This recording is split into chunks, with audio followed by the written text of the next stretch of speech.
बबलू हाथी सुबह सवेरे अकेले। चीकू, लेकिन वन के गुप्तचर भी अभी तक इसका कोई हल नहीं निकाल सके। इतना कहकर वे चुप हो गए। बबलू की बातों ने चीकू को सोचने के लिए मजबूर कर दिया।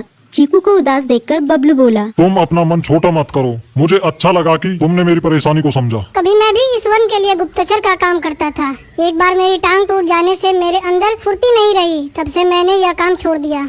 चीकू, तुम चाहो तो यह काम दोबारा कर सकते हो। वन के प्राणी ज्यादातर दिन में भोजन की तलाश करते हैं, वे रात को आराम करते हैं। तुम दिन रात दोनों में ही भोजन की तलाश में निकल सकते हो सकता है रात को तुम्हें कुछ ऐसी बातों का पता चल जाए जो हमारे काम की हो। हाँ बबलू, तुम ठीक कहते हो। मैं आज रात को वन में घूमकर इस बात का पता करने की कोशिश करता हूँ। थोड़ी देर बातें करके चीकू अपने बिल की ओर बढ़ गया और बबलू अपने रास्ते चला गया।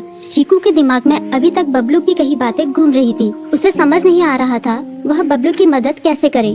दिन भर वह उसी उधेड़-बुन में लगा रहा। शाम होते ही चीकू कुछ सोचने लगा और वह चुपचाप बिल से बाहर निकल आया। चीकू की पत्नी ने देखा तो बोली, इस समय कहाँ जा रहे हो? बाहर खतरा है। खतरा तो सुबह भी रहता है, लेकिन खतरों से डर कर हम भूखे तो नहीं मर सकते। मैं बाहर घूम कर आता हूँ। इतना कहकर चीकू रात को बिल से बाहर निकल आया। कुछ दूर जाकर उसकी नजर बंकू उल्लू पर पड़ी, जो कुछ ही दूरी पर था।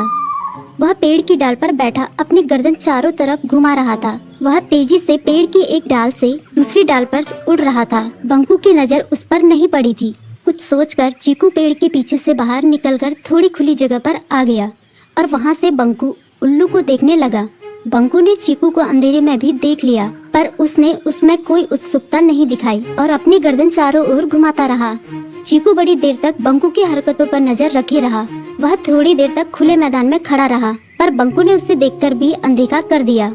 उसने महसूस किया कि बंकू के आसपास चमकू चमगादड़ भी मंडरा रहा था। कुछ देर वन में घूमने के बाद चीकू अपने बिल में लौट आया और सुबह होने का इंतजार करने लगा।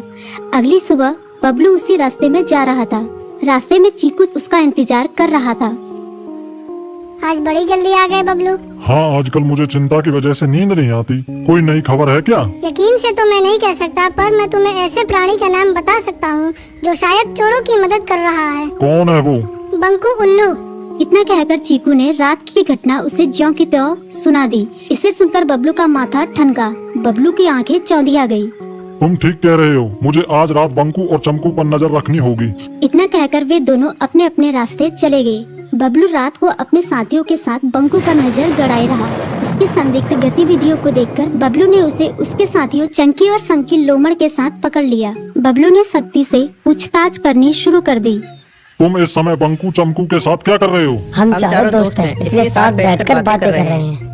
चमगादड़ और उल्लू की दोस्ती तो समझ में आती है, पर लोमड़ के साथ दोस्ती कैसे हो सकती है? सख्ती से पूछने पर दोनों ने अपना जुर्म कबूल कर लिया और सभी चोरियों के बारे में बताया जो उन्होंने कुछ दिन पहले वन में की थी। बबलू ने उनके चोरी का सारा सामान भी बरामद कर लिया। बंकू और चमकू को अभी तक समझ में नहीं आ रहा था कि वो इतनी आसानी से कैसे पकड़ में आ गई।